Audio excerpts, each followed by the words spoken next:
ഇന്നത്തെ വീഡിയോയിൽ ഉലുവക്കഞ്ഞി ഉണ്ടാക്കുന്ന രീതിയും അതിൻ്റെ കുറച്ച് ഗുണങ്ങളെക്കുറിച്ച് ഞാൻ പരിചയപ്പെടുത്താം. എനിക്കറിയാവുന്നത് കർക്കിടകത്തിൽ പ്രതിരോധ ശക്തി ഉണ്ടാക്കുന്ന ആഹാരങ്ങൾ കഴിക്കണം, അതേപോലെ ആരോഗ്യ സംരക്ഷണത്തിൻ്റെ മാസമാണെന്നൊക്കെ പറയുന്നുണ്ടല്ലോ. ഇവിടെ ഞാൻ ഉലുവ മാത്രമല്ല എടുത്തത്.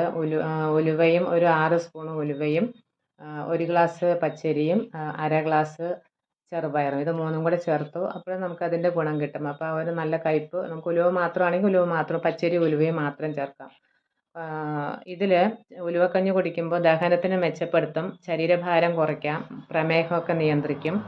ധാരാളം നാരുകൾ അടങ്ങിയതുകൊണ്ട് ഉലുവ നമ്മുടെ ശരീരത്തെ ചർമ്മത്തെ മൃദുവാക്കി വയ്ക്കും, സൗന്ദര്യവും ഉണ്ടാകും എന്നൊക്കെയാണ് പറയുന്നത്. അതുകൊണ്ടാണ് പ്രസവിച്ച സ്ത്രീകൾക്ക് ഒരാഴ്ച ഉലുവക്കഞ്ഞി വെച്ച് കൊടുക്കുന്നത്. അതേപോലെ മുടി കൊഴിച്ചിൽ കുറഞ്ഞ് നമ്മുടെ മുടി വളരാനൊക്കെ സഹായിക്കും. പഞ്ചസാരയുടെ അളവ് നിയന്ത്രിക്കാൻ കഴിയുന്നത് കൊണ്ടാണ് പ്രമേഹ രോഗികൾക്ക് ഇത് നല്ലൊരു ആഹാരമാണ്. ഉലുവ വെള്ളം കുടിക്കാറുണ്ട്, ഉലുവ തിളപ്പിച്ച വെള്ളം കുടിക്കാറുണ്ട്.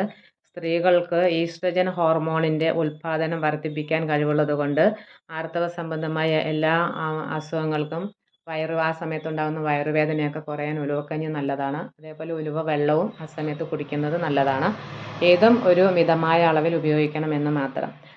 സ്ഥാനാർബുദത്തെ തടയാനും ഒക്കെ നല്ലതാണെന്ന് പറയുന്നുണ്ട്. അപ്പോൾ എൻ്റെ കഞ്ഞി റെഡിയായി. അതിൻ്റെ കൂടെ കുറച്ച് തോരനും കൂടി ഉണ്ടാക്കിയിട്ടുണ്ട്, വെണ്ടയ്ക്ക തോരൻ.